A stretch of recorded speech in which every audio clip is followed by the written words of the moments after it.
Hi, everyone, and welcome to Heart Matters. We're so glad you've joined us today. We have another great show lined up for you that features the story of a man who walked through some troubling waters in recent months. Listen in as Tyler Cramm tells of the ordeal that severely damaged his sight and the painful journey that he and his wife have walked through. Also joining us as today's musical guest, we're happy to welcome Eleshia Butt back to the Heart Matters stage. So kick back for the next little while and enjoy the show.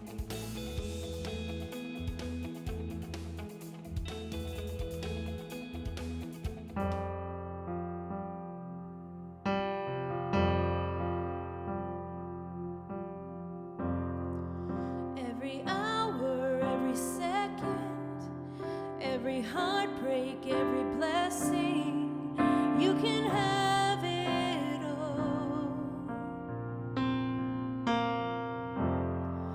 Every dark night, every morning, I lay my life down here before you. You can have it all. Oh, my life sings hallelujah,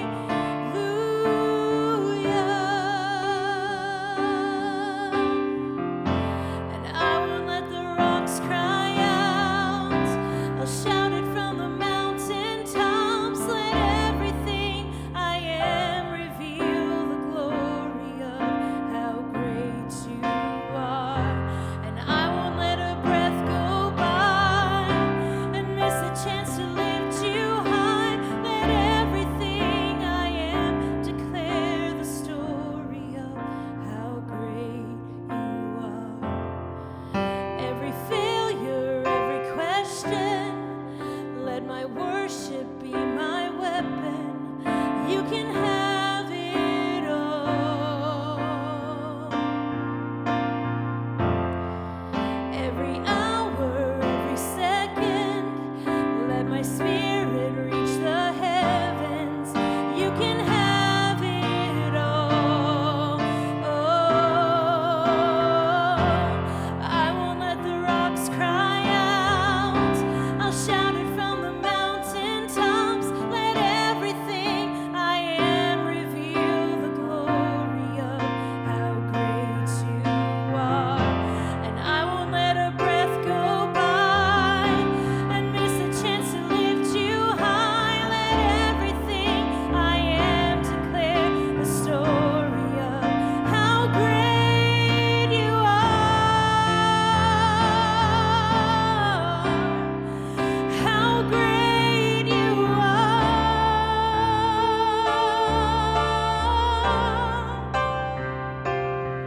Every breath that I take, it is for you. Every move that I make, it is towards you. I will lay down my life here before you, singing holy, holy. Every breath that I take, it is for you. Every move that I make, it is towards you. I will lay down my life here before you, singing holy, holy. Every hour, every second, every heartbreak, every blessing, you can have it all. And I won't let the rocks cry out.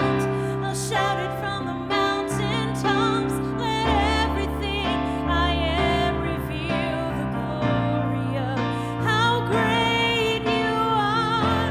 And I won't let a breath go by and miss a chance to lift you high. Let everything I am declare the story of how great you are. How great you are.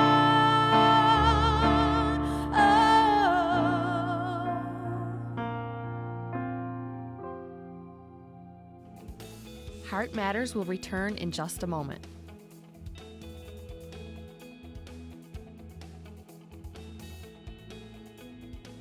Closed captioning provided by Terry's Tints, custom canvases, framing, embroidery, printing, craft supplies, fabrics, leathers, and furs. Located in Happy Valley, Goose Bay.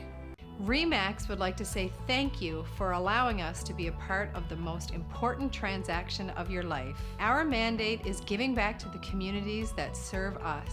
We will be honored to help you with your next move.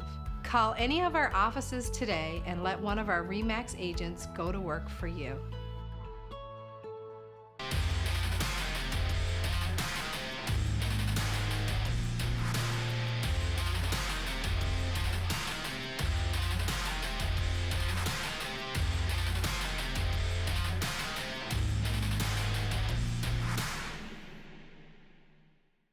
Scott's Transport Limited is a family-owned and operated full transportation company located in beautiful Deer Lake.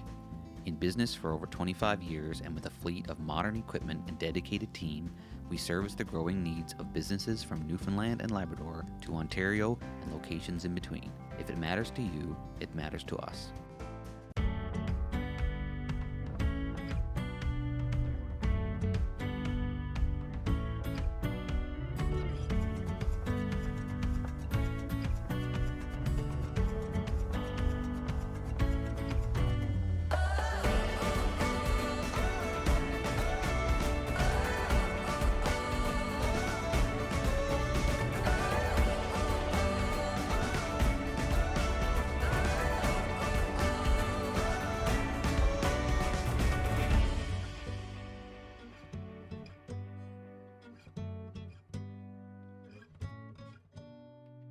My name is Tyler Cramm, currently living in Bay Roberts, Newfoundland with my wife Kiri and my 3-year-old golden retriever Brandy. Originally from Botwood, which is in central Newfoundland, small town about 3,000 people.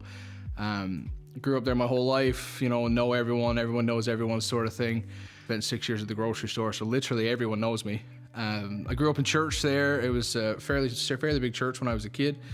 I remember as a young kid, I spent a lot of Sunday evenings under the pew playing Game Boys, sleeping, all these sorts of things.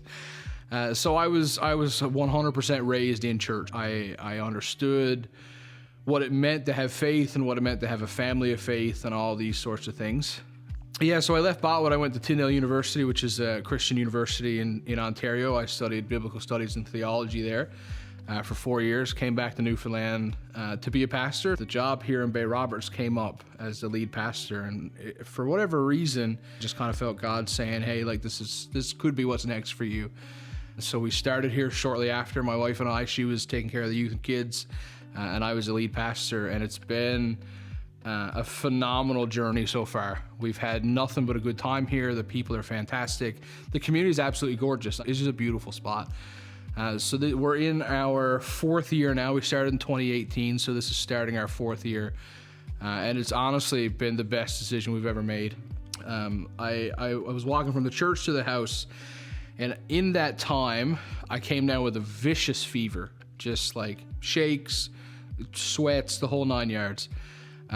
So the following day, I went to emerge, and it was innocent enough. It was just pneumonia. So I had pneumonia for 2 weeks.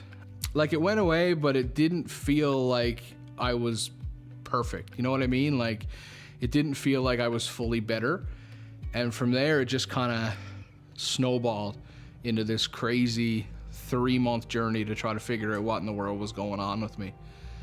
I began in the back of my head here, towards the bottom of my head.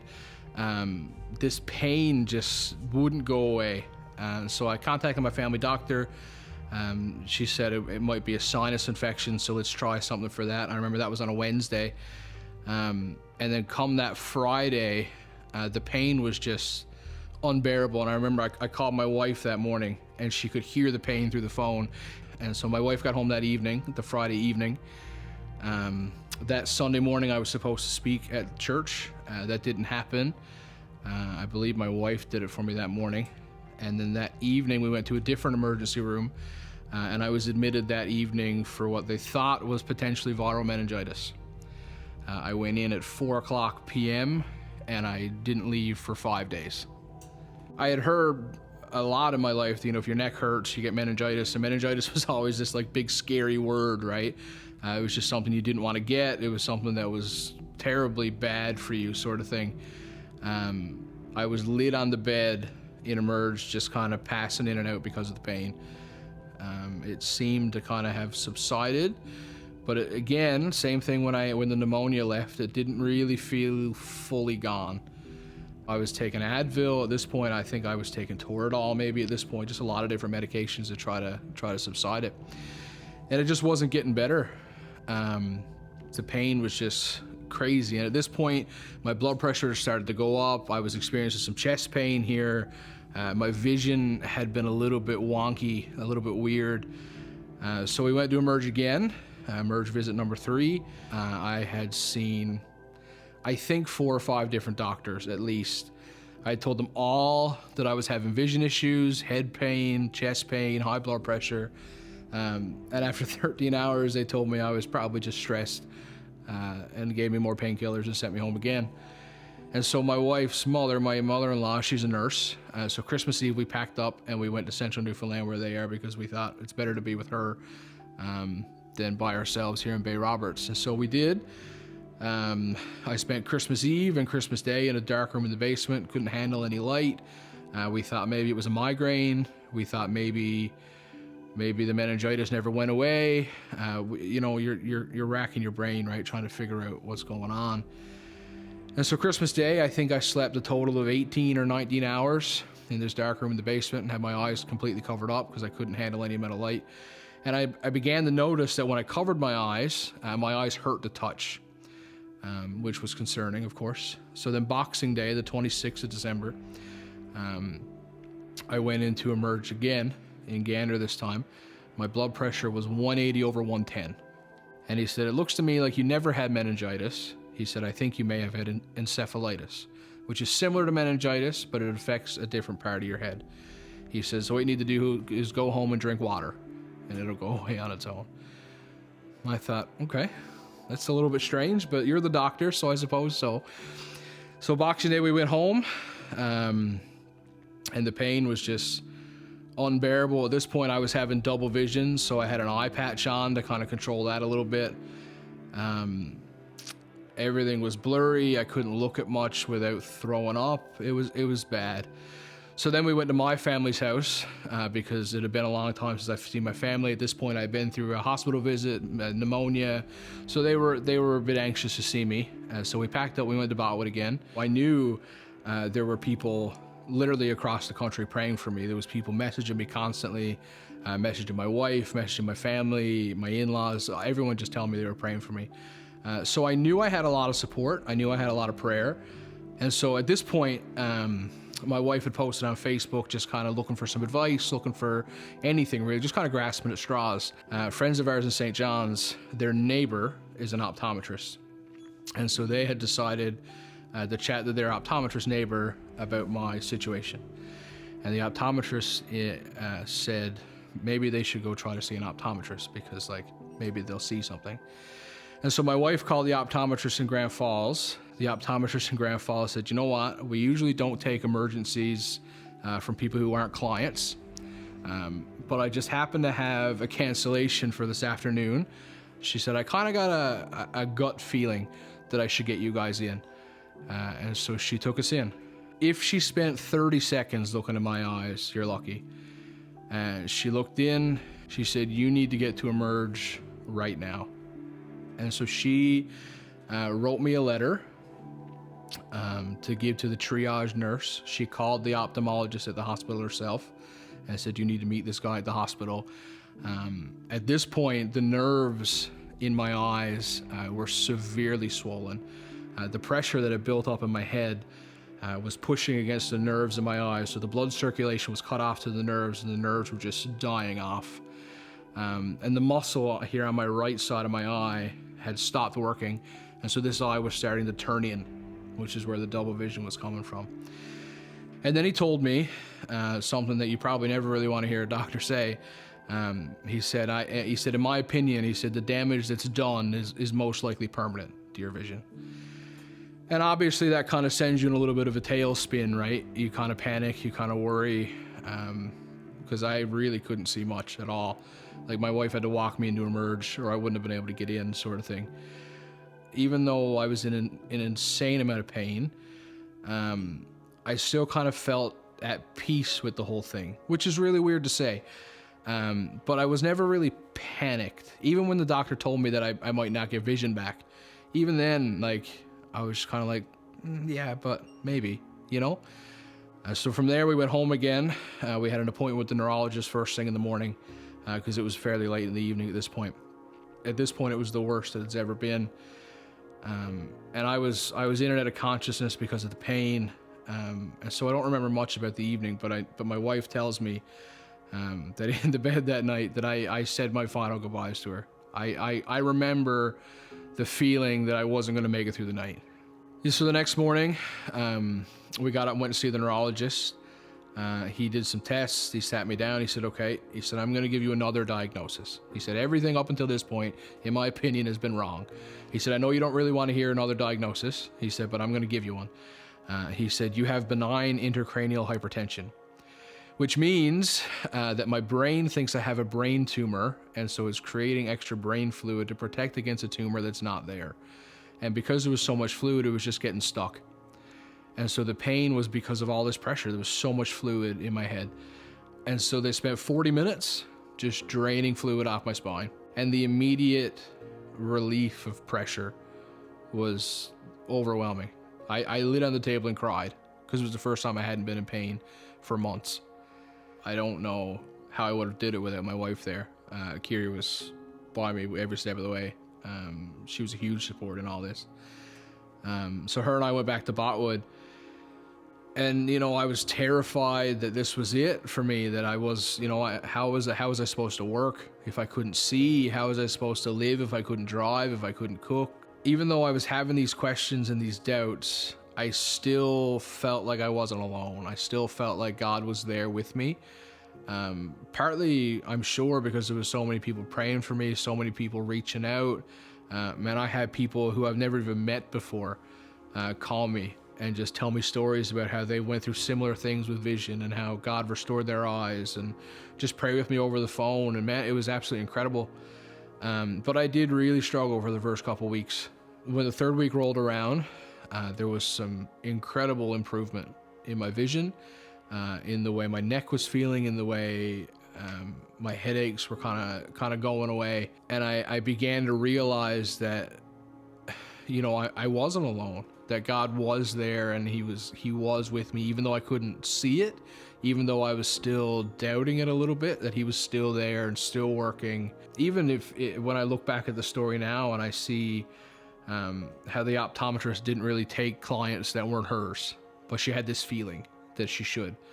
Because I fully attribute the diagnosis to her, because if I had got in with her, I don't know what would have happened, right? So even looking back at the story now that I'm kind of out of it a little bit, to see where God was working even when I couldn't see it, and now I'm on the other side of it and my vision's almost perfect again.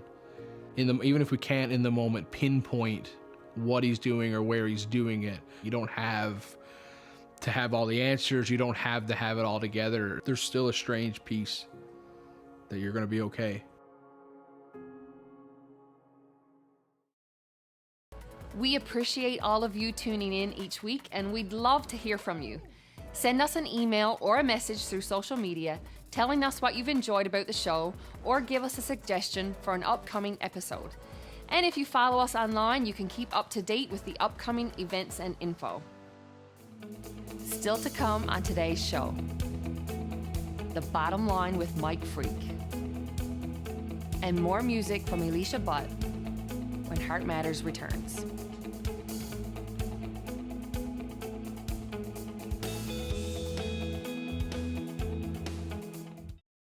From envelopes to tractor-trailer loads, Dooley's Trucking caters to all your shipping needs.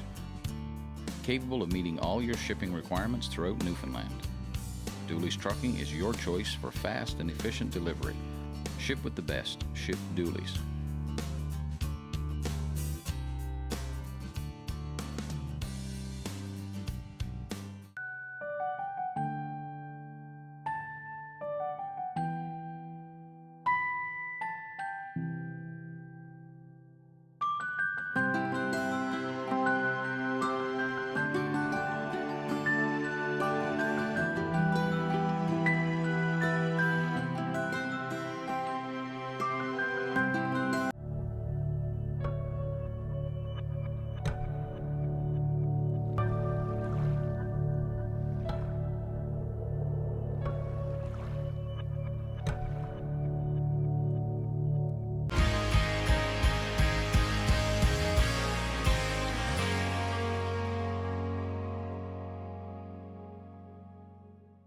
Well, a few years ago, Jenny and I were trying to figure out the perfect gift for her parents. Now, they're a little bit older, and honestly, there's not much that they actually want.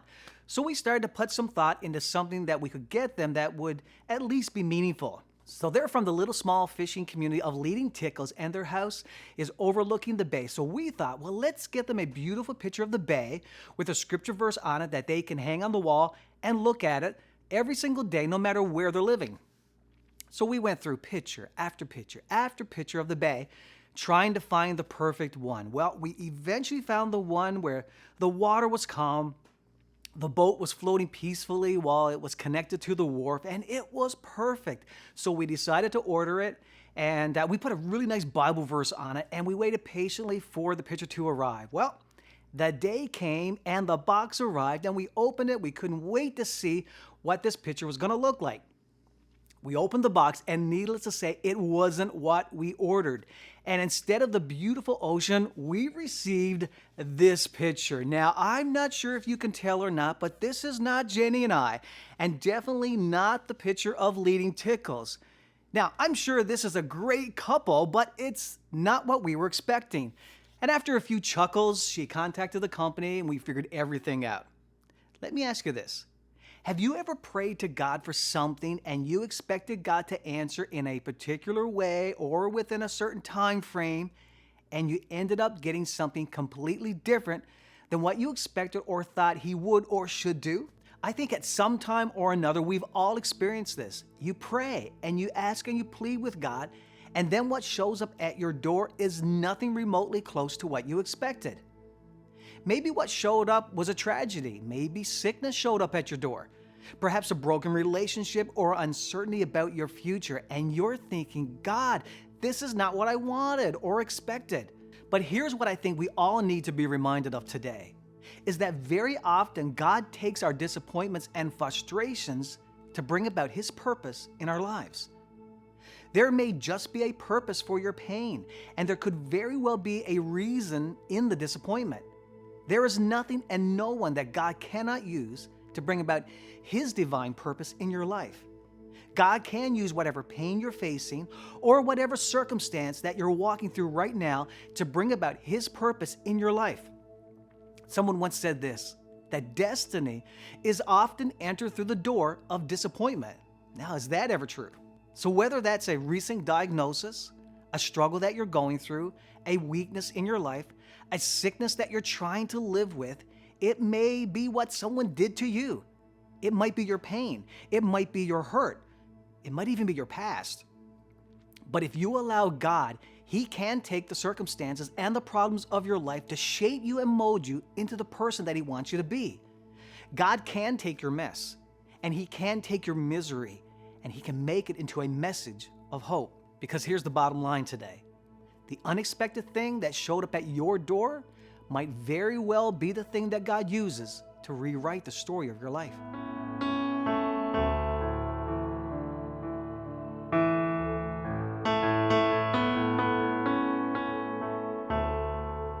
If my heart could tell a story, if my life would sing a song, if I have a testimony,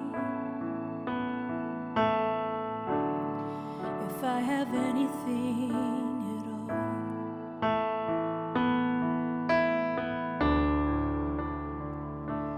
no one ever cared for me like Jesus. His faithful hand has held me all this way. And when I'm old and gray and all my days are numbered on this earth, let it be known, in you alone my joy was found. Let my children tell their children, let this be their memory.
my joy was found.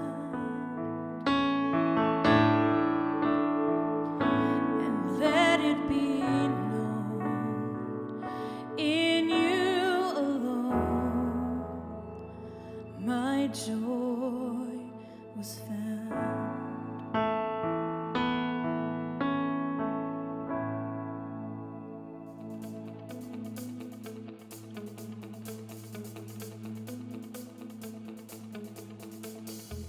You can seek out joy and happiness in many places, but the joy that we are talking about today runs deeper than the emotional high that temporary things can give. The joy and contentment that comes from a relationship with Jesus stands the test of time. Come what may in this life, the security that comes in Christ is like nothing else. I want to thank our guests for being on our program today, and we invite you all back again next week.